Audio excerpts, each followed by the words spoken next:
প্রিয় গল্পসাথী, সপ্তাহের সেরা গল্পর পক্ষ থেকে আপনাদের জানাই অনেক অনেক শুভেচ্ছা। আশা করি আপনারা সকলে খুব ভালো আছেন।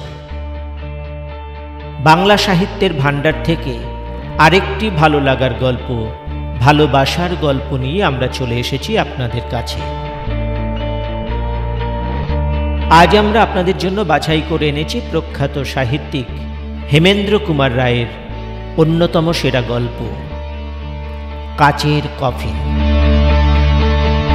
গল্প শুরুর আগে আপনাদের কাছে একটি অনুরোধ। আমাদের এই প্রয়াস আপনাদের ভালো লাগলে পোস্টটিতে লাইক এবং কমেন্ট করবেন।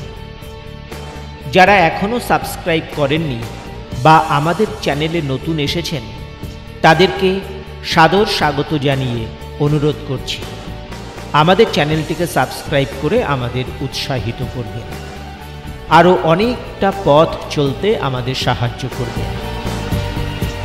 আর অবশ্যই বেল আইকনটি প্রেস করুন, আমাদের পরের পোস্টের নোটিফিকেশন আপনাদের কাছে পৌঁছে যাবে।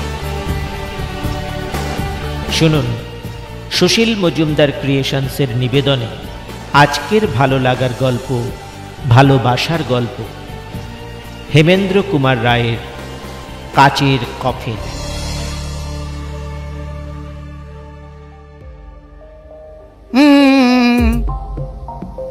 বলো না, আজ আমাকে চা খেতে বলো না। ঘরে ঢুকেই বলে উঠলেন সুন্দরবাবু। মানিক সবিস্ময়ে শুধলে, এ কি কথা শুনি আজ মন্থরার মুখে? না না, আজ কিছুতেই আমি চা খাবো না। একেবারে ধনুক ভাঙা পণ। বেশ, চা না খান, খাবার খাবেন তো? কি খাবার? টিকিয়া খাবার। ও তাই নাকি? তারপর আছে ভেন্ডালু, হংস মাংস। হ্যাঁ, বনবাসী হংস। সুন্দরবাবু ভাবতে লাগলেন। খাবেন তো? সুন্দরবাবু ত্যাগ করলেন একটি সুদীর্ঘ নিঃশ্বাস। তারপর মাথা নেড়ে করুণ স্বরে বললেন, আজ আমাকে হংস মাংস ধ্বংস করতে বলো না। হালে আর পানি পাচ্ছি না। হংস মাংসেও অরুচি। সুন্দরবাবু এইবারে বোধহয় পরমহংস হয়ে বৈরাগ্যব্রত গ্রহণ করবেন। মোটেই নয়। তবে গেরস্থের ছেলে হয়েও এ খাবো না ও খাবো না বলছেন কেন? আজ আমার উদর দেশের বড়ই দুরবস্থা। অমন হৃষ্টপুষ্ট উদর, তবুও আমার উদরাময় হয়েছে। তাই বলুন, তবে ওষুধ খান। আমি হোমিওপ্যাথি জানি। এক ডোজ মাক্সল ওষুধ দেব নাকি? আরে রাখো তোমার হোমিওপ্যাথির কথা। আমি খাবার কি ওষুধ খেতে আসিনি, আমি এসেছি জরুরি কাজে। অসুস্থ দেহ তবুও কাজ থেকে ছুটি নেননি। কি টনটনে কর্তব্য জ্ঞান। হ্যাঁ তাই, স্বর্গবাসী ঢেকি ধান ভাঙে। পুলিশের আবার ছুটি কি হে? নতুন মামলা বুঝি? তাছাড়া আর কি? কিসের মামলা? বলা শক্ত। খুনের মামলা কি মানুষ চুরির মামলা, এটা ঠিক ধরতে পারছি না। একটু একটু করে জাগ্রত হচ্ছিল জয়ন্তের আগ্রহ। সে সামনের চেয়ারের দিকে অঙ্গুলি নির্দেশ করে বললে, সুন্দরবাবু, ওই চেয়ারে বসুন, ব্যাপারটা খুলে বলুন। আসন গ্রহণ করে সুন্দরবাবু বললেন, এটাকে আজব মামলা বলাও চলে। রহস্যময় হলেও অনেকটা অর্থহীন। নাটকের পাত্রপাত্রী হচ্ছে তিনজন, একজন নারী আর দুজন পুরুষ। ওদের মধ্যে একজন পুরুষ হচ্ছেন আসামি, কিন্তু তিনজনই অদৃশ্য হয়েছে। অদৃশ্য হবার কারণ? শোনো, বছর দেড়েক আগে সুরেন্দ্রমোহন চৌধুরী নামে এক ভদ্রলোক থানায় এসে অভিযোগ করেন তার পিতামহী সুশীলা সুন্দরী দেবীর কোনো সন্ধান পাওয়া যাচ্ছে না। ব্যাপারটা সংক্ষেপে এই: সুশীলা দেবী বিধবা, তিনি তার স্বামীর বিপুল সম্পত্তির একমাত্র অধিকারিণী। তার বয়স ৭৫ বছর। স্বাস্থ্যভঙ্গ হবার দরুন ডাক্তার মনোহর মিত্রের চিকিৎসাধীন ছিলেন। সুশীলা দেবী হঠাৎ একদিন একখানা ট্যাক্সি ডাকিয়ে এনে মনোহর মিত্রের সঙ্গে বাড়ির বাইরে চলে যান। তারপর আর ফিরে আসেন। খোঁজাখুঁজির পর প্রকাশ পায় অদৃশ্য হওয়ার দুদিন আগে সুশীলা দেবী ব্যাংক থেকে নগদ 15 লক্ষ টাকা তুলে আনিয়েছিলেন। সে টাকাও উধাও হয়েছে। ডাক্তার মনোহর মিত্র নামে এক ভদ্রলোকের খ্যাতি আমি শুনেছি। পদার্থশাস্ত্রে তাঁর নাকি অসাধারণ পাণ্ডিত্য। তিনি ইনি। মনোহরবাবুকে তুমি কখনো চোখে দেখেছ? না, আমিও দেখিনি, তবে তার চেহারার হুবহু বর্ণনা পেয়েছি। কিরকম? মনোহরবাবুর দীর্ঘতা 5 ফুট 4 ইঞ্চির বেশি হবে না, কিন্তু তার দেহ রীতিমতো চওড়া। তার মাথায় আছে প্রায় কাঁধ পর্যন্ত ঝুলে পড়া সাদা ধপধপে চুল, মুখেও লম্বা পাকা দাড়ি। তার বয়সও 60-এর কম নয়, কিন্তু শরীর এখনো যুবকের মতো সবল। রোজ সকালে সূর্য ওঠার আগে পদব্রজে অন্তত 4 মাইল ভ্রমণ করেন। তাঁর চোখ সর্বদাই ঢাকা থাকে কালো চশমা। টিকালো নাক, শ্যামবর্ণ, সাদা পাঞ্জাবি, থান কাপড় আর সাদা ক্যাম্বিসের জুতো ছাড়া অন্য কিচ্ছু পরেন না। বর্মা চুরুটের অত্যন্ত ভক্ত। তার মুখ সর্বদাই গম্ভীর। ডান কপালের ওপরে একটা 1 ইঞ্চি লম্বা পুরনো কাটা দাগ আছে। হাতে থাকে একগাছা রূপা বাঁধানো মোটা মালাক্কা বেতের লাঠি। আরে মশাই, এ বর্ণনার কাছে যে আলোকচিত্র হার মানে। এরপর বিপুল জনতার ভেতর থেকেও মনোহরবাবুকে আবিষ্কার করতে পারবো। কিন্তু আমি 1.5 বছর চেষ্টা করো তার টিকিও আবিষ্কার করতে পারলুম না। কেন? তিনি অদৃশ্য হয়েছেন। তার বাড়ি কোথায়? বালিগঞ্জে নিজের বাড়ি। সেইখানে গিয়েছিল, কিন্তু বাড়ি একেবারে খালি। মনোহরবাবুর পরিবারবর্গ? মাথা নেই, তার মাথা ব্যথা। তিনি বিবাহই করেননি। অন্য কোনো আত্মীয় স্বজন? কারোর পাত্তা পাইনি। পাড়ার লোকের মুখে শুনলাম মনোহরবাবু জঞ্চারে পুরাতন আর বিশ্বস্ত ভৃত্য নিয়ে ওই বাড়িতে বাস করতেন বটে, কিন্তু হঠাৎ একদিন সকলকে নিয়ে কোথায় চলে গিয়েছে। জয়ন্ত খানিকক্ষণ চুপ করে থেকে বললে, আপনি বললেন সুশীলা দেবী ট্যাক্সিতে চড়ে মনোহরবাবুর সঙ্গে বাইরে বেরিয়ে গিয়েছিলেন। তার কি নিজের মোটর নেই? আছে বই কি, 1খানা নয় 3খানা। তাহলে মেনে নিতে হয় সুশীলা দেবীর নিজেরও ইচ্ছা ছিল তিনি কোথায় যাচ্ছেন কেউ জানতে না পারে। হয় তোমার অনুমান সত্য, নয় তিনি ট্যাক্সি ভাড়া করেছিলেন মনোহরবাবুর পরামর্শেই। আপনি ট্যাক্সিখানার সন্ধান নিয়েছেন?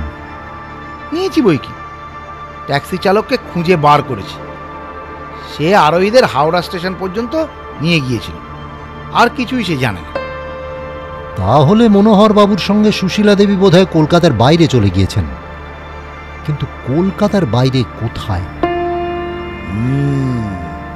আমিও মনে মনে এই প্রশ্ন বারবার করেছি, কোথায় কোথায় কোথায়, কিন্তু প্রতিধ্বনি বারবার উত্তর দিয়েছে, কোথায় কোথায় কোথায়। খালি ওই প্রশ্ন নয় সুন্দরবাবু, আরও সব প্রশ্ন আছে। 75 বছর বয়সে 15 লক্ষ টাকা নিয়ে সুশীলা দেবী রুগ্নদেহে এমন লুকিয়ে মনোহরবাবুর সঙ্গে চলে গেলেন কেন? তিনি বেঁচে আছেন কি নেই? মনোহরবাবু বিখ্যাত পদার্থবিদ হলেও মানুষ হিসেবে কি সাধু ব্যক্তি নন? আমার কথা এখনো ফুরোয়নি। সবটা শুনলে প্রশ্ন সাগরে তোমাকে তলিয়ে যেতে হবে। আমার আগ্রহ যে জ্বলন্ত হয়ে উঠল। বলুন বলুন সুন্দরবাবু, বলুন। যে মাসে সুশীলা দেবী অন্তর্হিতা হন, সেই মাসেই আর একটা মানুষ নিরুদ্দেশ হওয়ার মামলা আমার হাতে আসে। দুটো মামলাই কতটা একই রকম। গোবিন্দলাল রায় একজন বড় জমিদার। সে 70-এর কমে নয়। তিনি বিপত্নিক হলেও সংসার তার বৃহৎ। 5 পুত্র 3 কন্যা, পৌত্রপৌত্রীও আছে। কিন্তু হঠাৎ একদিন গোপনে ব্যাংক থেকে নগদ 12 লক্ষ টাকা তুলে নিয়ে তিনিও গিয়েছেন অজ্ঞাতবাসে। তবে গোবিন্দবাবু যাওয়ার সময় একখানা চিঠি রেখে গিয়েছিলেন। তাতে লেখা ছিল, আমি বিদেশ ভ্রমণে যাচ্ছি, ফিরতে বিলম্ব হবে, তোমরা আমার জন্য চিন্তিত হয়েও না। তারপর থেকে তার আর কোনো খোঁজ খবর নেই।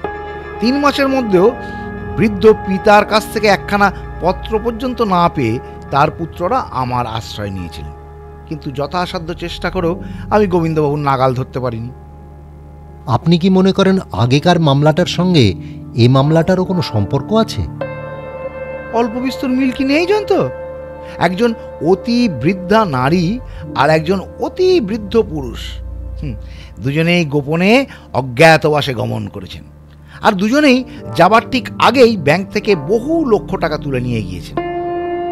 দুজনেই আত্মগোপন করার দিন থেকে আজ পর্যন্ত নিজেদের কোনো প্রমাণই দেননি। কিন্তু গোবিন্দবাবুর সঙ্গে কি মনোহরবাবুর পরিচয় ছিল? গোবিন্দবাবুর বাড়ির কোনো লোকই মনোহরবাবুর নাম পর্যন্ত শোনেনি। তাহলে আপনি কি বলতে চান?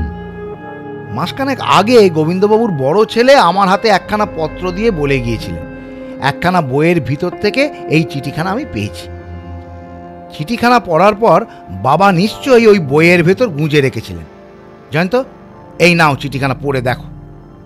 জয়ন্ত খামের ভিতর থেকে পত্র বার করে নিয়ে পাঠ করলে। প্রিয় গোবিন্দবাবু, এতদিন পরে আমার প্রস্তাবে আপনি সম্মত হয়েছেন শুনে অত্যন্ত আনন্দ লাভ করলুম। বেশ, আগস্ট মাসের 4 তারিখে 5টার সময়ে আমার লোক হাওড়া স্টেশনে ফার্স্ট ক্লাস ওয়েটিং রুমে আপনার জন্য অপেক্ষা করবে। কিন্তু মনে রাখবেন, আপনাকে সঙ্গে করে আনতে হবে অন্তত নগদ 12 লক্ষ টাকা। যতদিন না আমাদের উদ্দেশ্য সিদ্ধ হয় ততদিন আমরা এইখানেই বাস করব। আমার উপরে ভরসা রাখুন, আপনার কোনো আশঙ্কা নেই। পত্রের কথা কারুর কাছে প্রকাশ করবেন না। ইতি ভবদীয় শ্রী মনোহর মিত্র। বললে? চিঠির কাগজে কোনো ঠিকানা নেই, কিন্তু খামের উপরে ডাকঘরের নাম রয়েছে, সুলতানপুর। সুলতানপুর হচ্ছে একটা ছোটখাটো শহর, সেখানে আমি গিয়েছিলাম, কিন্তু ডাক্তার মনোহর মিত্রের নাম পর্যন্ত কেউ সেখানে শোনেনি।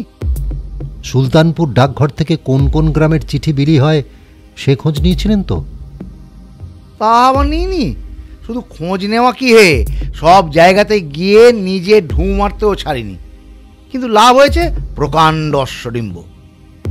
জয়ন্ত ভাবতে লাগলো নীরবে। আমার কি সন্দেহ হচ্ছে জানো, মনোহর নাম ভাঁড়িয়ে কিছুদিন ও অঞ্চলের কোথাও বাস করেছিল, তারপর সুশীলা দেবী আর গোবিন্দবাবুকে হাতে পেয়ে হত্যা করে তাদের টাকাগুলো হাতিয়ে আবার সরে পড়েছে কোনো অজানা দেশে। চিঠি পড়ে জানা গেল মনোহরবাবুর কোনো প্রস্তাবে গোবিন্দবাবু প্রথমে রাজি হননি, কিন্তু পরে রাজি হয়েছিলেন। খুব সম্ভব সেই প্রস্তাবটাই কার্যে পরিণত করার জন্য তিনি চেয়েছিলেন 12 লক্ষ টাকা। কে বলতে পারে সুশীলা দেবীর কাছেও মনোহর ঠিক এইরকম প্রস্তাব করেনি। কিন্তু কি এই প্রস্তাব যার জন্য লোকে এমন লক্ষ টাকা খরচা করতে রাজি হয়?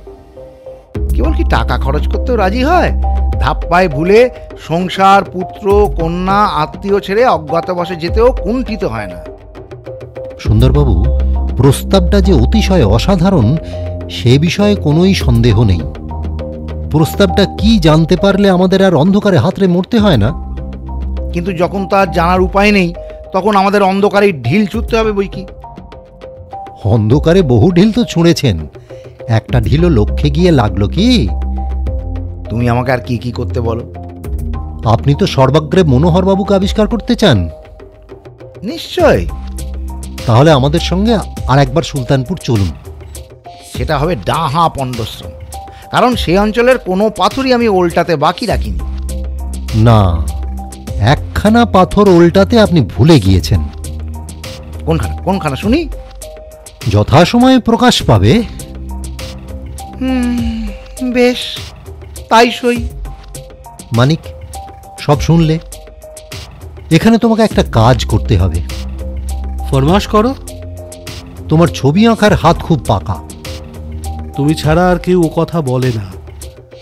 এখন আমার কি করতে হবে তাই বলো। মনোহরবাবুর আকৃতি প্রকৃতির বিশেষত্বগুলি আগে তুমি সুন্দরবাবুর কাছ থেকে ভালো করে আর একবার শুনে নাও। তারপর এমন একটা মনুষ্যমূর্তি আঁকো যার মধ্যে থাকবে ওই বিশেষত্বগুলি। সুন্দরবাবু কৌতূহলী হয়ে বললেন, ওরকম ছবি এঁকে কি লাভ হবে? ওই ছবির সাহায্যে হয়তো আসামিকে শনাক্ত করা যাবে। জয়ন্ত কি বকে তার ঠিক নেই। মনোহরকে আমিও দেখিনি, মানিকও দেখেনি। আমি খেয়েছি পরের মুখের ঝাল, সাত সকালে আমল খাস্তা। মানিক শিব করতে বানর করে বসবে, ছবি দেখে মনোহরকে চেনাই যাবে না। ফলেন পরিচয়তে সুন্দরবাবু, ফলেন পরিচয়তে, অর্থাৎ ফলের দ্বারা চেনা যায় বৃক্ষকে। আসল তাৎপর্য হচ্ছে আকৃতির দ্বারা মানুষকে না চিনলেও তার ব্যবহারের দ্বারা তাকে চেনা যায় অনায়াসেই। বহু অভিজ্ঞতার ফলেই এরকম একটা প্রবাদ বাক্য রচিত হয়, বুঝলেন মশাই? তবু সুন্দরবাবুর মন মানল না।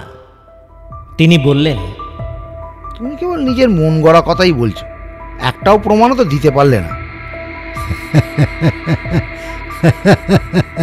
একটা কেন, অনেক প্রমাণই দিতে পারি। তাই নাকি? এদেশের কোনো গোয়েন্দা যে এমন বর্ণনা শুনে প্রতিকৃতি এঁকে অপরাধী গ্রেপ্তার করেছে, আমি তা কখনো শুনিনি। এদেশের কথা শিখে তুলে রাখুন সুন্দরবাবু, এদেশের কথা নিয়ে মাথা ঘামাবেন না। কিন্তু পাশ্চাত্য দেশের গোয়েন্দারা অনেকবারই এমনি বর্ণনা শুনে আঁকা প্রতিকৃতির সাহায্যে আসল অপরাধীকে বন্দী করতে পেরেছে। সুন্দরবাবু বিস্ফারিত চক্ষে বললেন, বটে বটে, আমি তো জানতাম না। সুন্দরবাবু, আপনি অনেক কিছুই আগে জানতেন না, এখনো জানেন না, আবার না জানালে ভবিষ্যতেও জানতে পারতেন না। তবু জানতে গেলেও এত বেশি তর্ক করেন কেন বলুন দেখি? জানাজানি নিয়ে হানাহানি ছেড়ে দাও মানিক, এখন বর্ণনা শুনে মনোহরের চিত্র আঁকবার চেষ্টা করো। কালই আমরা সুলতানপুর যাত্রা করব। সুলতানপুর ছোট শহর হলেও 3টি রেলপথের সংযোগস্থলে অবস্থিত বলে এখানে লোকজনের সংখ্যা বড় অল্প নয়। শহরের ভিতর দাঁড়িয়ে দেখা যায় সুলতানপুরের বাইরের চারিদিকে প্রকৃতি যেন নিজের ভাণ্ডার উজাড় করে ছড়িয়ে দিয়েছে অজস্র সৌন্দর্যের ঐশ্বর্য। জয়ন্ত, এমনই সব জায়গাতেই জন্মলাভ করে কবির কল্পনা। কিন্তু আমরা কবি নই। আমরা ঠিক তার উল্টো। আমরা এখানে কাল্পনিক মিথ্যার সঙ্গে মিতালি করতে আসিনি, আমরা এসেছি বাস্তব সত্যের সঙ্গে যুদ্ধ করতে। ফাঁক পেলে মানিক ছাড়ে না, বললে, সত্যের সঙ্গে যুদ্ধ করতে? সে কি সুন্দরবাবু, সত্য কি আপনার শত্রু? সুন্দরবাবুর বদনমণ্ডলে ঘনিয়ে উঠেছিল অন্ধকার, কিন্তু জয়ন্ত তাড়াতাড়ি তার পক্ষ অবলম্বন করে বললে, না মানিক, সুন্দরবাবু বোধ করি বলতে চান উনি এসেছেন সত্যের শত্রুর সঙ্গে যুদ্ধ করতে। সুন্দরবাবুর মুখ তৎক্ষণাৎ প্রসন্ন হয়ে উঠল। তিনি বললেন, জয়ন্ত ঠিক ধরেছে, আমি তো ওই কথাই বলতে চাই। পোস্ট অফিস যাবে নাকি? পরে বিবেচনা করব। কলকাতার বিখ্যাত চৌধুরী ব্যাংকের একটা শাখা এখানে আছে না? হ্যাঁ, সেটি এখানকার প্রধান ব্যাংক। একবার সেই ব্যাংকে যেতে চাই। কেন বলো দেখি? সেখানে গেলেই বুঝতে পারবেন। চৌধুরী ব্যাংক। দোতলায় উঠে দেখা গেল একটি বিলাতি পোশাক পরা যুবক দাঁড়িয়ে দাঁড়িয়ে প্রবল বাতাসে দেশলাই জেলে সিগারেট ধরাবার চেষ্টা করছে, কিন্তু পারছে না। তাকে দেখেই মানিক বিস্মিত স্বরে বলে উঠল, এ কি করুণা? আরে মানিক নাকি এখানে? যে ব্যাংকের ম্যানেজারকে একটু দরকার। আমি এখানকার ম্যানেজার। সে কি হে, কবে থেকে? বছর তিনেক তুমি তো আমাদের পাড়া আর মারাও না, জানবে কেমন করে? এদের সঙ্গে পরিচয় করিয়ে দাও। ইনি হচ্ছেন সুন্দরবাবু, ডাক সাইটের পুলিশ কর্মচারী। ইনি হচ্ছেন আমার বন্ধু জয়ন্ত। আমার মুখে এর কথা নিশ্চয়ই তুমি অনেকবার শুনেছ। আর জয়ন্ত, এটি হচ্ছে আমার বাল্যবন্ধু করুণা ভট্টাচার্য। আমার মামার বাড়ির পাশেই এদের বাড়ি। আপনাদের মতো মহাবিখ্যাতরা এই ধারধারা গোবিন্দপুরে কেন? আচ্ছা, সে কথা পরে হবে, আগে আমার ঘরে এসে বসুন। পাশেই ম্যানেজারের ঘর। সকলে আসন গ্রহণ করলে পর নিজেও টেবিলের সামনে গিয়ে বসে করুণা বললে, এইবার আপনাদের জন্য কি করতে পারি আদেশ করুন। আদেশ ফাদেশ কিছুই নয়, প্রথমেই একটি বিনীত নিবেদন আছে। বলতে পারেন, সুলতানপুর ডাকঘরের এলাকার মধ্যে সবচেয়ে ধনী বাঙালি এমন কে আছেন যিনি আপনাদের মক্কেল? বিচিত্র প্রশ্ন। সুলতানপুর ডাকঘরের এলাকায় কিছু কিছু বাঙালি আছেন বটে, কিন্তু তাদের মধ্যে একজন ছাড়া আর সকলেই সম্পন্ন গৃহস্থ বা মধ্যবিত্ত শ্রেণীর লোক। সেই একজন কি খুব ধনী? আগে হ্যাঁ, তাকে ধনকুবেরও বলা চলে হয়তো। তিনি কি আপনাদের মক্কেল? আমাদের একজন প্রধান মক্কেল। তিনি কোথায় থাকেন? এখান থেকে 3 মাইল দূরে আছে ওই বেগমপুরা নামে একটা জায়গা। সেখান থেকেও মাইল দূরে তফাতে দস্তুর মতো গহন বনের ভিতরে তার বাংলোর ধরনের মস্ত একটা বাড়ি। এত বড় ধনী এমন নির্জন জায়গায় থাকেন কেন? শুনতে পাই তিনি ভারী খেয়ালি লোক। তার নাম কি ডাক্তার মনোহর মিত্র? আগে না, তার নাম সিদ্ধেশ্বর সেন। জয়ন্ত চুপ করে রইল গম্ভীর মুখে। সুন্দরবাবু মুরব্বিয়ানা চালে ঘাড় নাড়তে নাড়তে গাল ভরা হাসি হেসে বললেন, তুমি আমায় টেক্কা মারবে বলে এখানে এসেছো, কিন্তু দেখছো তো ভায়া, আমি কোনো পাথর ওল্টাতেই বাকি রাখিনি। জয়ন্ত নিরুত্তর মুখে পকেট থেকে মানিকের আঁকা সেই ছবিখানা বার করে ধীরে ধীরে বললে, করুণাবাবু, এই ছবি মানুষটিকে কোনোদিন কি আপনি সচক্ষে দর্শন করেছেন? করুণা ছবির উপর ঝুঁকে পড়ল এবং তারপরেই বিনা দ্বিধায় বলে উঠল, এই ছবির সঙ্গে সিদ্ধেশ্বরের মুখ ঠিকঠাক মিলছে না বটে, তবে এখানা যে সিদ্ধেশ্বর বাবুর প্রতিকৃতি সে বিষয়ে একটুও সন্দেহ নেই। জয়ন্ত অপাঙ্গে সুন্দরবাবুর দিকে তাকিয়ে দেখলে এবং সঙ্গে সঙ্গে ঘাড় হেঁট করে ফেললেন সুন্দরবাবু। করুণাবাবু, আপনাদের এই সিদ্ধেশ্বর বাবুর কথা আরও কিছু বলতে পারেন? একে আপনি মানিকের প্রাণের বন্ধু, তার উপরে আপনার মতো লোকের সঙ্গে বাক্যালাপ করবার সুযোগ পাওয়াও পরম সৌভাগ্য। আপনি কি জানতে চান বলুন।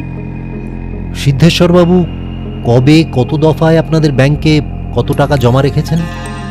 করুণা স্তব্ধ হয়ে রইল অল্পক্ষণ, তারপর মৃদু স্বরে ধীরে ধীরে বললে, দেখুন, এরকম প্রশ্নের জবাব দেওয়া আমাদের পক্ষে উচিত নয়, কারণ সিদ্ধেশ্বরবাবু হচ্ছেন আমাদের একজন প্রধান মক্কেল, কিন্তু আপনাদের কথা স্বতন্ত্র। বিশেষত সুন্দরবাবু হচ্ছেন একজন বিশিষ্ট রাজকর্মচারী। এক্ষেত্রে আমরা আদেশ পালন করতে বাধ্য। আপাতত আমার স্মৃতি থেকেই আপনার প্রশ্নের জবাব দেবার চেষ্টা করব। দরকার হলে পরে খাতাপত্র দেখে সঠিক তার টাকার পরিমাণ আপনাকে জানাতে পারি। শুনুন, সিদ্ধেশ্বরবাবু তার বাংলো বাড়ি তৈরি হবার পর এ অঞ্চলে প্রথম আসেন প্রায় 2 বছর আগে। সেই সময় আমাদের ব্যাংকে জমা রাখেন 6 লক্ষ টাকা। দ্বিতীয়বারে প্রায় বছর দেড়েক আগে তিনি এই ব্যাংকে 15 লক্ষ টাকা জমা দেন। তৃতীয়বারে সেও বোধহয় ওই 1.5 বছরের কাছাকাছি সিদ্ধেশ্বরবাবুর কাছ থেকে আবার আমরা 12 লক্ষ টাকা পাই, অর্থাৎ মোট 33 লক্ষ টাকা। জয়ন্ত অর্থপূর্ণ দৃষ্টিতে সুন্দরবাবুর দিকে তাকিয়ে খুব মৃদু স্বরে বললে, শুনছেন? দ্বিতীয় আর তৃতীয়বারে সিদ্ধেশ্বরবাবু এখানে জমা দিয়েছেন যথাক্রমে 15 আর 12 লক্ষ টাকা। সুশীলা দেবী আর গোবিন্দবাবু কি যথাক্রমে 15 আর 12 লক্ষ টাকা নিয়েই নির্দেশ হননি?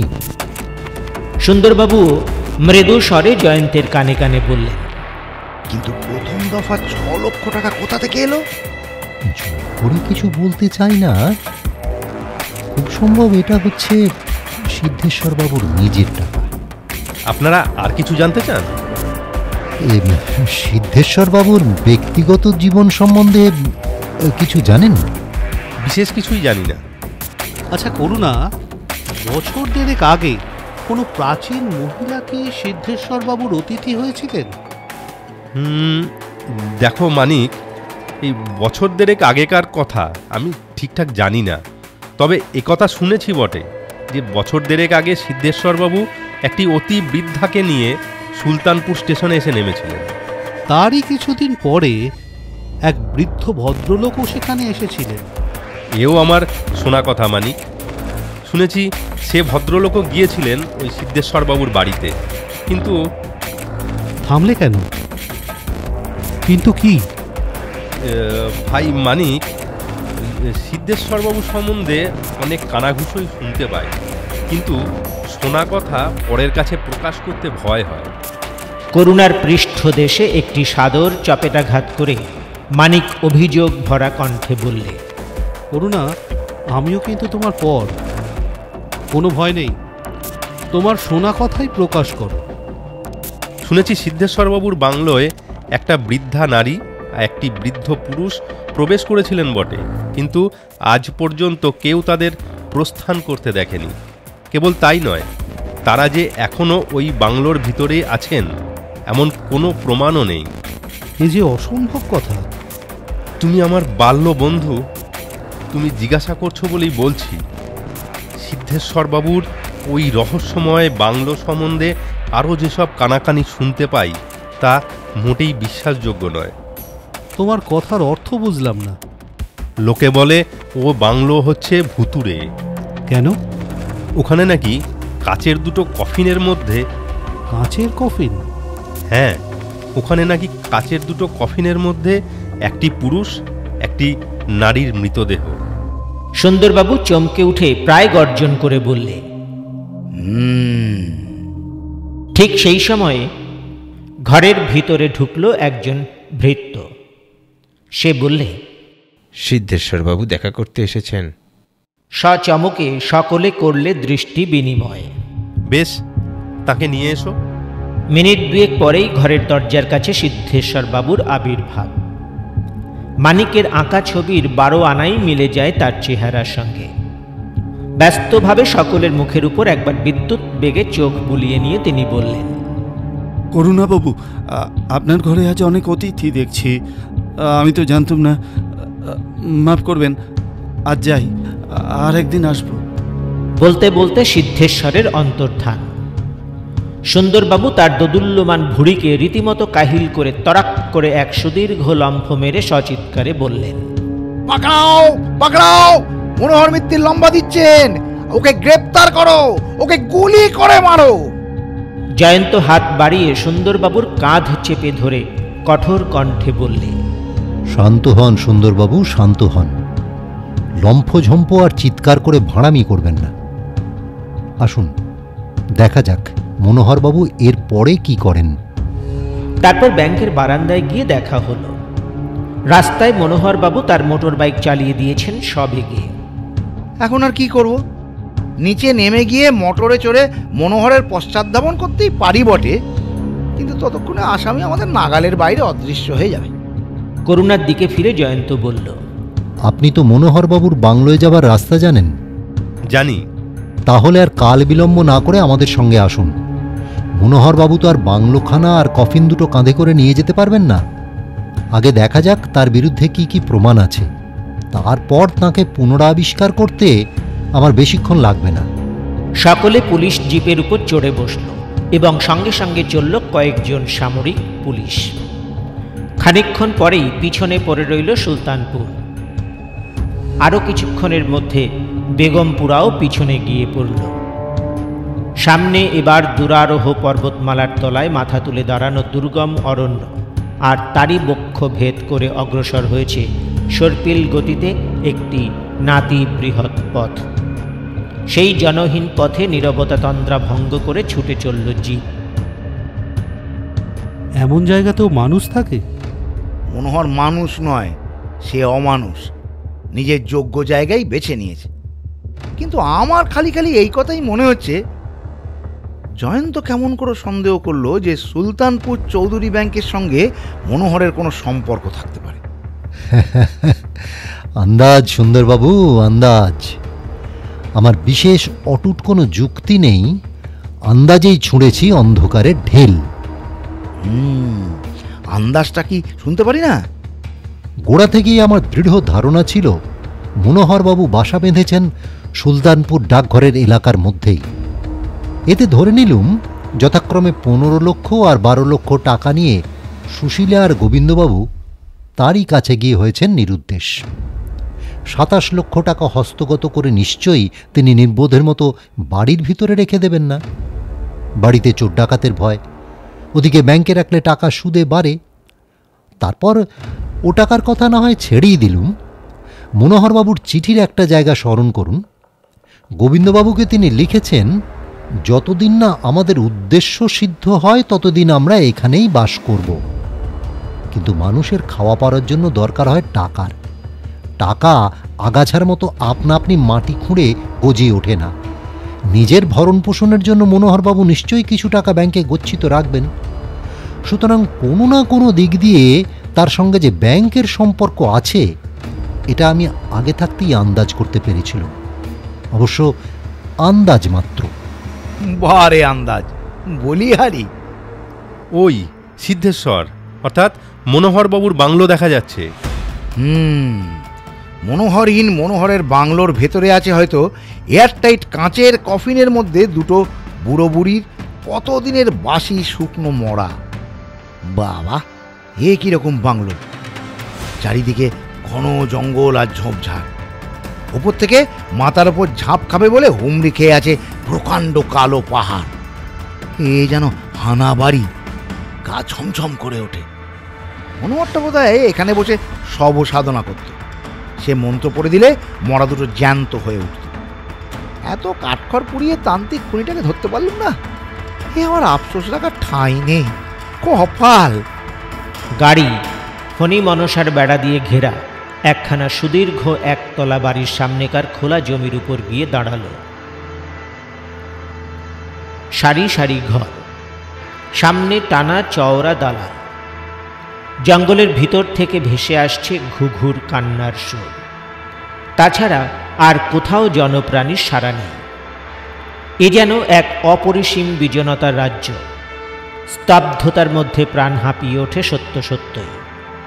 স্বভাবত উচ্চ কণ্ঠ সুন্দরবাবুও সেখানে চেঁচিয়ে কথা কইতে পারলেন না। সেখানে চিৎকার করাও কি যেন নিয়ম বিরুদ্ধ। চুপি চুপি বললেন, মনোহরের লোকজনরাও কি আমাদের গাড়ির সারা পেয়ে চম্পট দিয়েছে? অসম্ভব নয়, দেখা যাক। এই বলে জয়ন্ত অগ্রসর হয়ে দালানে গিয়ে উঠল। তার পিছনে পিছনে চলল আর সকলে। নিজের পায়ের শব্দে তারা নিজেরাই উঠতে লাগলো চমকে। দালানের উপর দাঁড়িয়ে একবার এদিকে একবার ওদিকে তাকিয়ে দেখলে জয়ন্ত। তারপর সামনের একটা ঘরের দিকে সোজা এগিয়ে গেল এবং সঙ্গে সঙ্গে সুগভীর কণ্ঠ শোনা গেল, ওদিকে নয়, ওদিকে নয়, এদিকে আসুন, আপনার বাঁ দিকের শেষ ঘর। সচকিত প্রাণের নকলে ফিরে দাঁড়ালো বিদ্যুতের মতো। সুন্দরবাবু এতক্ষণ দেখতে পাননি। বাঁদিকের শেষ ঘরের পর্দা দেওয়া দরজার দুই পাশে দাঁড় করানো রয়েছে দুটো সর্বাঙ্গ সম্পূর্ণ নরকঙ্কাল। আঁতকে উঠে অস্ফুট কণ্ঠে তিনি বললেন, আর নয়, এই বেলা সরে পড়ি এসো।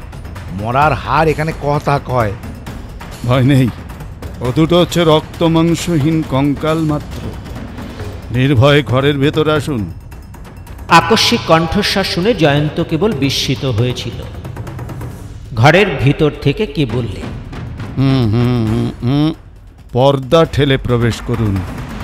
দুই হাতে দুই দিকে পর্দা সরিয়ে জয়ন্ত ঘরের ভিতরে গিয়ে দাঁড়াল। সামনেই একখানা ইজি চেয়ারের উপর অর্ধ শয়ান অবস্থায় স্বয়ং ডাক্তার মনোহর মিত্র। এ দৃশ্য একেবারেই অপ্রত্যাশিত। হতভম্ব হয়ে গেল জয়ন্ত পর্যন্ত।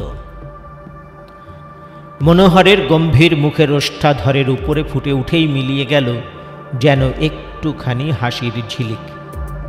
তিনি বললেন, আমি পালাইনি দেখে অবাক হচ্ছেন? অবাক না হলেও চলবে। আপনারা শুভাগমন করবেন জেনেই আমি এখানে আপনাদের অভ্যর্থনা করবার জন্য অপেক্ষা করছি। আপনারা দয়া করে আসন গ্রহণ করুন।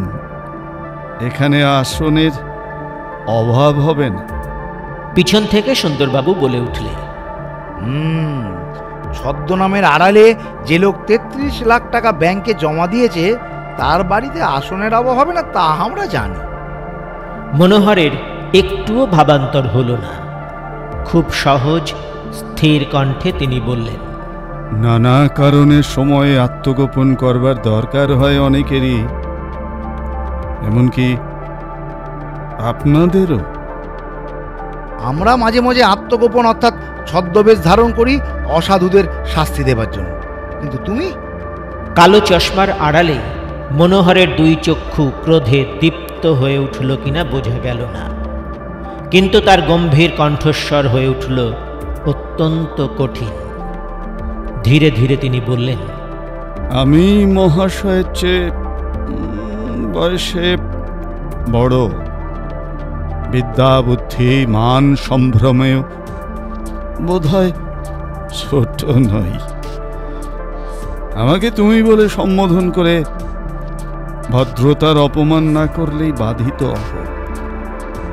আপনারা অসাধুদের দণ্ড দেবার জন্য ছদ্মবেশ ধারণ করেন, কেমন? তাহলে জানবেন আমিও ছদ্মনাম গ্রহণ করতে বাধ্য হয়েছি মনুষ্য জাতির মঙ্গলের জন্য। ও হো হো হো হো, মনুষ্য জাতির মঙ্গলের জন্য ধরায় অবতীর্ণ হয়েছেন বিংশ শতাব্দীর অভিনব যীশু খ্রিস্ট। তাই তিনি সুশীলা দেবী আর গোবিন্দবাবুকে হত্যা করে কাঁচের কফিনে পুড়ে রেখে দিয়েছেন। তাই তিনি ওই দুই হতভাগ্যের কাছ থেকে 27 লক্ষ টাকা অপহরণ করে ধরা পড়ার ভয়ে ছদ্মনামের আশ্রয়ে ব্যাংকে জমা দিয়েছেন। এরপর কি করা উচিত বলুন দেখি? আপনাকে সাধুবাদ দেব না হাত করা আনবার হুকুম দেব? লোকে আমাকে অপবাদ দেয় আমি নাকি হাসতে জানি না, কিন্তু আপনার কথা শুনে আজ আমার প্রাণপণ অট্টহাস্য করবার ইচ্ছা হচ্ছে। আমি সুশীলা দেবী আর গোবিন্দবাবুকে হত্যা করেছি। হ্যাঁ, কোন প্রত্যক্ষদর্শী আপনার কানে এই অপূর্ব খবরটি দিয়ে গিয়েছে? দেখুন, ধাপ্পা দিয়ে আপনি আমাকে গুলোবার চেষ্টা করবেন না।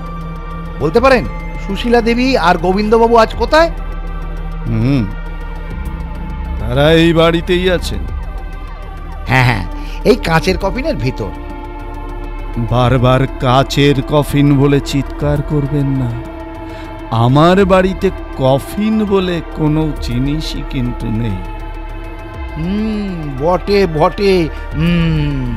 এখানে কাঁচের কফিন আছে কিনা সেটা খানা তল্লাশ করলেই জানতে পারা যাবে।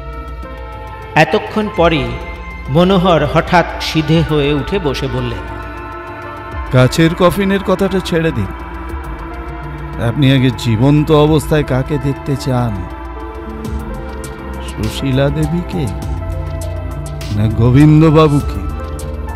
সুন্দরবাবু প্রথমটা থতমত খেয়ে গেলেন, তারপর বাঁধো বাঁধো গলায় বললেন, কোথায় সুশীলা দেবী?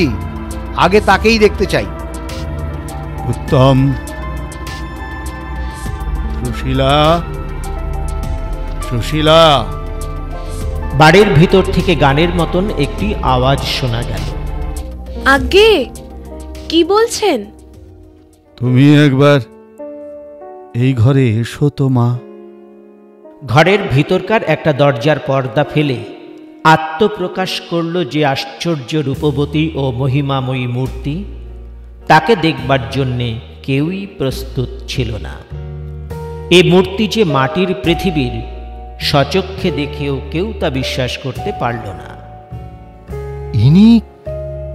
ইনি কি সুশীলা দেবী? কিন্তু এখন থেকে ইনি নতুন নামে আত্মপরিচয় দেবেন। নতুন নাম? হ্যাঁ, ললিতা দেবী।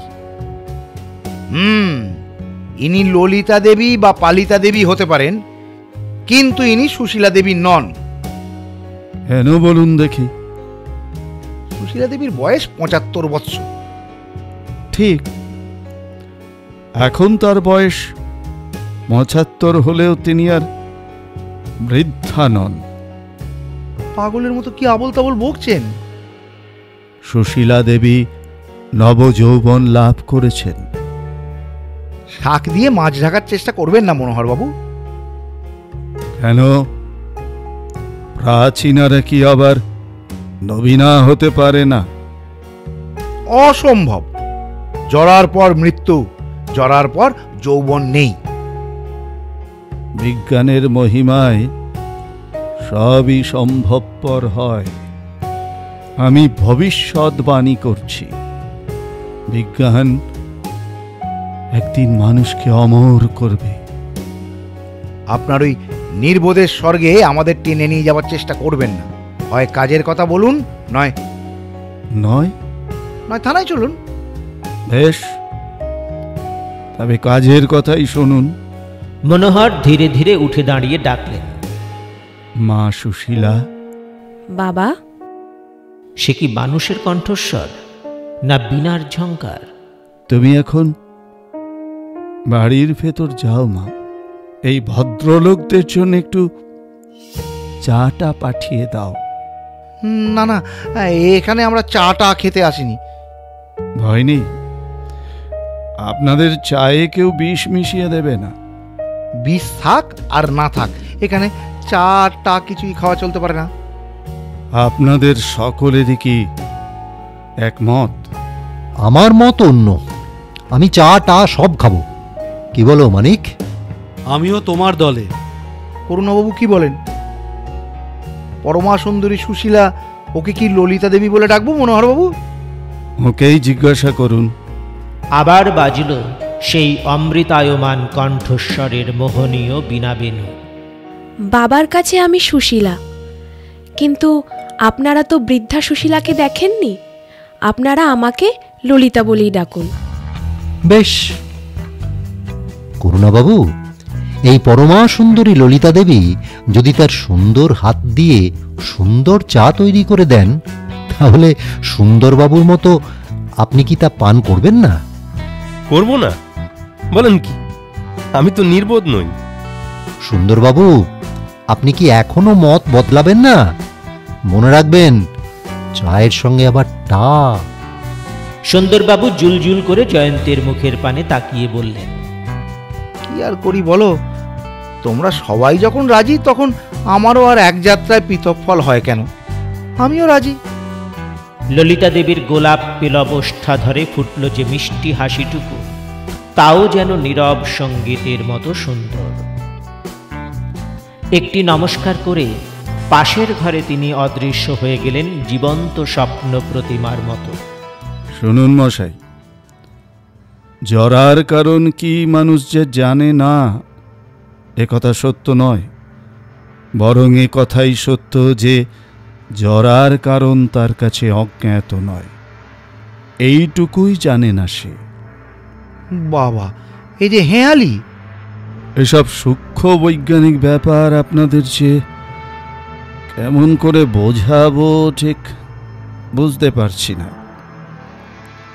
রেডিও অ্যাক্টিভ বস্তু কাকে বলে জানেন? জানি। আমাকেও মাঝে মাঝে অল্প স্বল্প বৈজ্ঞানিক পরীক্ষা করতে হয়, যদিও তা ধর্তব্যের মধ্যেই গণ্য নয়।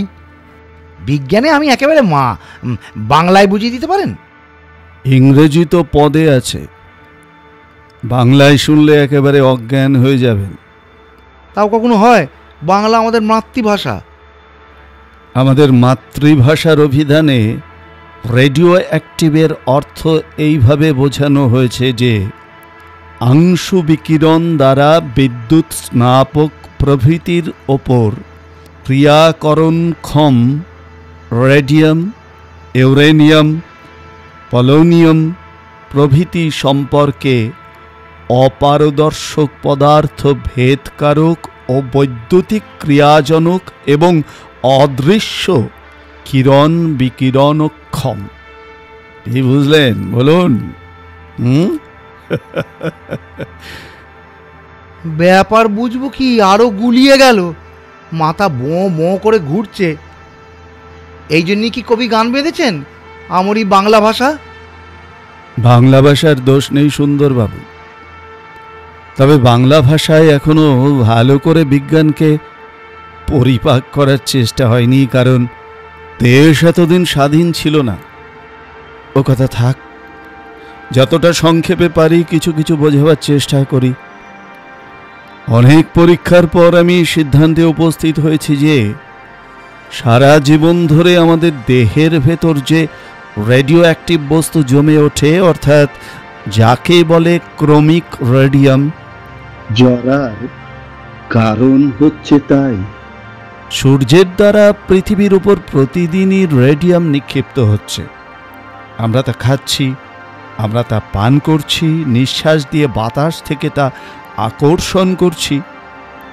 তারই ফলে প্রত্যেক জীব আর তরুলতাও ধীরে ধীরে জরাগ্রস্ত হয়। জরা ব্যাধি নিবারণ করার উপায় আমি আবিষ্কার করেছি। বলেন কি মশাই?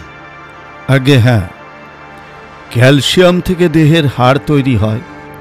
রসায়ন শাস্ত্রের দিক থেকে রেডিয়াম কাজ করে ক্যালসিয়ামেরই মতো। গঠন কার্যে যেখানে ক্যালসিয়ামের পরমাণুর দরকার হয়, সেখানে রেডিয়াম পরমাণু ব্যবহার করলে দেহের রক্তস্রোত তা না জেনেই গ্রহণ করে। রেডিয়াম বিষের দ্বারা আক্রান্ত ব্যক্তিদের রক্ষা করবার একমাত্র উপায় হচ্ছে তাদের ভিতর থেকে ওই রেডিয়াম পরমাণুগুলিকে বিতাড়িত করা। সেটা কি অসম্ভব ব্যাপার নয়? প্রথম দৃষ্টিতে অসম্ভব বলে মনে হয় বটে, কিন্তু কার্যকালে দেখা যায় মোটেই তা নয়। জরা ব্যাধিগ্রস্ত ব্যক্তিদের হাড়ের ভেতর থেকে বিপজ্জনক রেডিয়াম পরমাণুগুলিকে বাইরে বার করে দেওয়া অসম্ভব নয় মোটেই। প্রথমে রোগীকে এমন ভিনিগার ও অ্যাসিড জাতীয় পথ্য দিতে হবে যাতে করে তার দেহের হাড়গুলো ক্যালসিয়াম থেকে মুক্ত হয়। 1 সপ্তাহ পর রোগীকে আমি অ্যাসিড জাতীয় পথ্য দিই, সেই সঙ্গে এদিকেও তীক্ষ্ণ দৃষ্টি রাখি যে খাদ্যের ভেতরে যে খাঁটি ক্যালসিয়াম থাকে তার মধ্যে কিছুমাত্র রেডিও অ্যাক্টিভিটি বর্তমান নেই। প্রথমে যে ভিনিগার ও অন্যান্য অ্যাসিডের পথ্য দেওয়া হয়, দেহের ক্ষতি সাধন করবার ক্ষমতা তাদের অপেক্ষাকৃত কম। ওই পথ্যের পরমাণু গ্রহণ শক্তি বা ব্যালেন্স আছে, তাই ওই পথের আকর্ষণে আসল ক্যালসিয়ামের সঙ্গে দেহের ভেতর উড়ে এসে জুড়ে বসা রেডিয়ামও ক্রমে ক্রমে বাইরে বেরিয়ে যায়। স্বাভাবিক পথ্যের পর দিই আবার অ্যাসিড জাতীয় পথ্য, তারপর আবার স্বাভাবিক পথ্য। এইভাবে চিকিৎসা চলে মাসের পর মাস। এই চিকিৎসার ফলেই জরাগ্রস্ত রোগী ফিরে পায় তার নবযৌবন? প্রায় তা বললেও চলে, তবে উপসর্গ যে দেখা যায় না তা বলা চলে না। যেমন ওই কাচের কফিনের ব্যাপারটা, সুন্দরবাবু কাচের কফিনের উল্লেখ করেছিলেন, কিন্তু সেটা যে কি পদার্থ আপনারা কেউ তা জানেন না। দেখতে চান তো আমার সঙ্গে আসুন। মনোহরের সঙ্গে সকলে এসে উপস্থিত হল প্রকাণ্ড একখানা হল ঘরে। তার অধিকাংশ জুড়ে বিরাজ করছে নানা রকম যন্ত্রপাতি। যারা কোনো কলেজের বৈজ্ঞানিক পরীক্ষাগার দেখেছেন তাদের কাছে ওসব যন্ত্রের কয়েকটি পরিচিত বলে মনে হবে। কোথাও একাধিক বানসেনের অত্যন্ত উত্তাপ সঞ্চালক প্রদীপ বিশেষ, ওপরে টকবক করে ফুটছে স্টিল বা অধযন্ত্রগুলো। কোথাও সারি সারি কিক থেকে ঝুলছে কন্ডেন্সার বা সংহতি যন্ত্র, যা সাধারণ বৈজ্ঞানিক পরীক্ষাগারে দেখা যায় না। সুন্দরবাবু আবার হুম শব্দটি উচ্চারণ করে বললেন, মনোহরবাবু, এতক্ষণ কানে যা শুনলুম তার এক বর্ণও বুঝতে পারলুম না। এখন চোখে দেখছি তাও ভালো করে বুঝতে পারছি না। আপনি বোধহয় আবার লেকচার শুরু করবেন, কিন্তু তার আগে আমার গোটা কয়েক সহজ প্রশ্নের জবাব দেবেন? আজ্ঞা করুন। আপনি এই সব বৈজ্ঞানিক পরীক্ষা তো কলকাতায় বসেই করতে পারতেন। মিথ্যে এত লুকোচুরি কেন?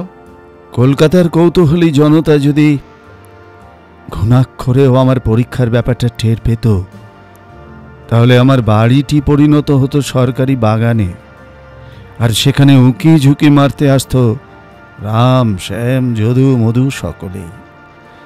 তারপরেও আমি কি আর নির্বিঘ্নে পরীক্ষা চালাবার অবসর পেতুম? সে কথা ঠিক, কিন্তু সুশীলা দেবী আর গোবিন্দবাবু কাউকে কিছু না জানিয়ে আপনার সঙ্গে অমন চোরের মতো পালিয়ে এসেছেন কেন? তারও প্রথম কারণ হচ্ছে মন্ত্রগুপ্তি, দ্বিতীয় কারণ গুরুতর। গুরুতর মানে? সুশীলা দেবী আর গোবিন্দবাবু নতুন দেহ লাভ করবার পর ইহজীবনে আর নিজের নিজের বাড়িতে ফিরবেন না বোধ হয়। সে কি মশাই! হ্যাঁ, সেই জন্যই সুশীলা আজ ললিতা নাম ধারণ করেছে। কিন্তু কেন কেন কেন?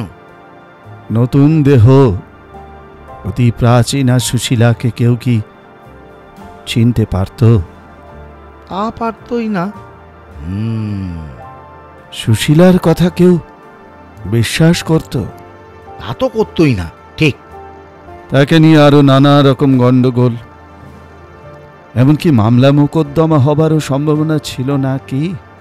তা তো ছিলই। হ্যাঁ, আরো কত দিক দিয়ে সুশীলার জীবন হয়ে উঠত ভয়াবহ। সেই জন্যই স্থির করেছিল আমার পরীক্ষা সফল হলে নতুন দেহ, নতুন নামে নতুনভাবে জীবন যাপন করবে। গোবিন্দবাবুর সম্বন্ধেও ওই কথা। সুশীলা দেবী আর গোবিন্দবাবু অত টাকা সঙ্গে এনেছেন কেন? আর সেসব টাকা আপনার নামেই বা জমা আছে কেন? নতুন দেশে নতুন নামে নতুন নতুনভাবে জীবন শুরু করতে হলে প্রথমেই দরকার টাকা। সে টাকা আসবে কোথা থেকে? নিজের ভবিষ্যৎ সম্বন্ধে নিশ্চিত হবার জন্যেই সুশীলা দেবী আর গোবিন্দবাবু উচিত মতো টাকা সঙ্গে করে এখানে এসেছেন। ওদের টাকা আমার ছদ্মনামে জমা রেখেছি কেন? আমি জানতুম পুলিশ ওদের খোঁজ করবে। ওদের নামে টাকা জমা রাখলে পুলিশ নিশ্চয়ই সন্ধান পেত। আর কোনো প্রশ্ন আছে? আরেকটি প্রশ্ন, যদিও ললিতা দেবী সুশীলা দেবী কিনা সে খটকা আমার মন থেকে এখনো দূর হয়নি, তবে ওটা আপাতত ধামাচাপাই থাক। কিন্তু প্রশ্ন হচ্ছে, গোবিন্দবাবু কোথায়? সে প্রশ্নের জবাব না দিয়ে মনোহর ফিরে দাঁড়িয়ে বললেন, জয়ন্তবাবু, যে উপসর্গের কথা বলছিলুম এইবার সেটা দেখবেন, আসুন।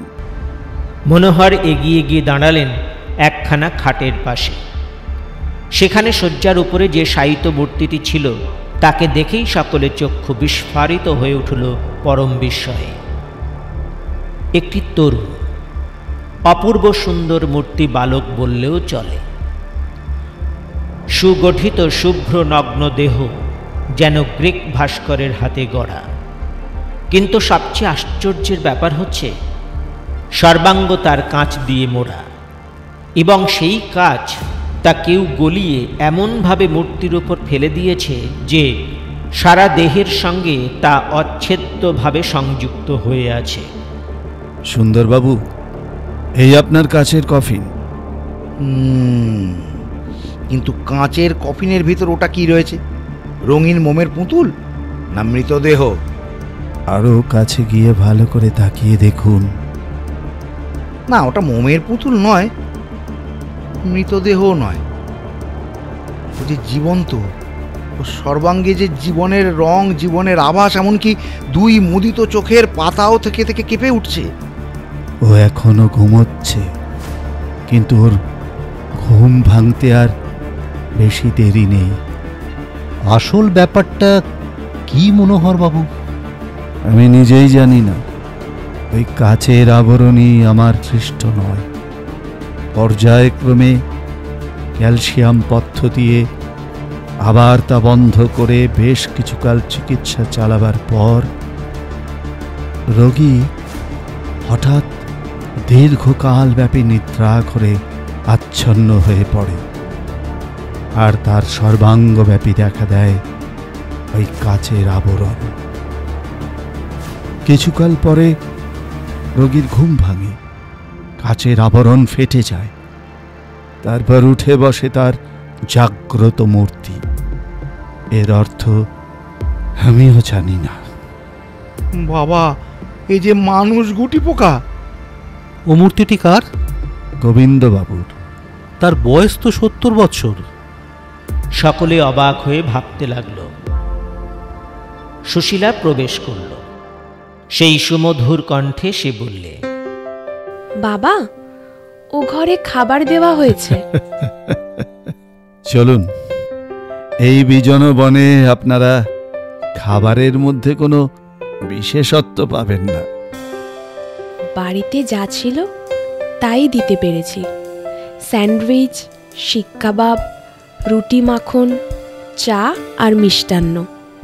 ললিতা দেবী, চায়ের বৈঠক যে ভুরি ভোজনের আসরে পরিণত হলো। এই বিজন বনে শিক কাবাব বানালেন কি দিয়ে?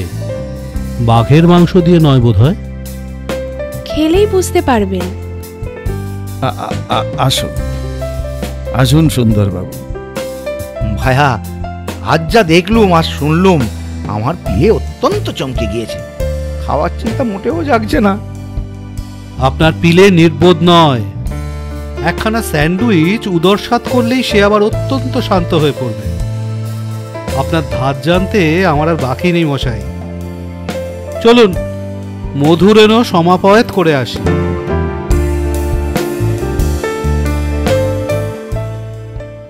প্রিয় গল্প সাথী, আজ শুনলেন হেমেন্দ্র কুমার রায়ের কাচের কফিন।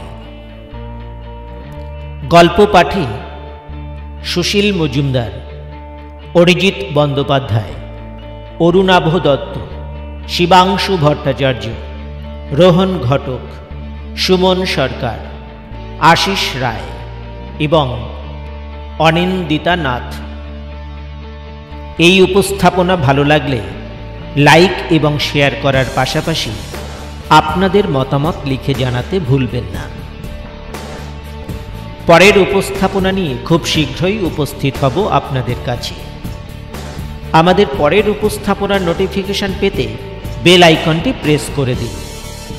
আর যারা এখনও সাবস্ক্রাইব করেননি বা যারা আমাদের এই চ্যানেলে নতুন এসেছেন, তাদের সাদর স্বাগত জানিয়ে অনুরোধ করছি, আমাদের চ্যানেলটিকে সাবস্ক্রাইব করে আমাদের উৎসাহিত করবেন। আরও অনেকটা পথ চলতে আমাদের সাহায্য করবেন। আজকের মতো বিদায় নিচ্ছি। আপনাদের সঙ্গে আবার যোগাযোগ হবে পরের উপস্থাপনায়। সকলে ভালো থাকবেন। নমস্কার।